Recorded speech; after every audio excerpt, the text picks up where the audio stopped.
এটা টাঙ্গাইলের চমচম। তো দেখতেই পাচ্ছেন, দেখেও লোভনীয় মনে হচ্ছে। তো এটা খেতেও অনেক সুস্বাদু। তো ভিডিওটা শেষ পর্যন্ত দেখতে থাকুন।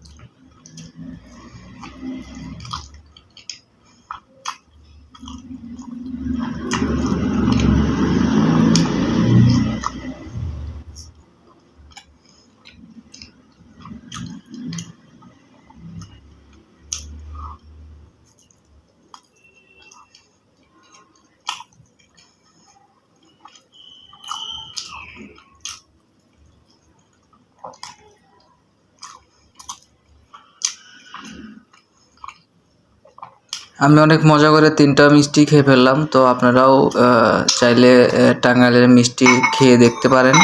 তো এই মিষ্টিগুলো অনেকই ফেমাস। বাংলাদেশের প্রায় লোকই হয়তো বা এই মিষ্টি সম্পর্কে জানেন যে টাঙ্গাইলের মিষ্টি কিন্তু অনেক বিখ্যাত। এটা অনেক পরিচিত মিষ্টি এবং খেতেও সুস্বাদু বলেই নিশ্চয়ই মানুষের মুখে মুখে শোনা যায়।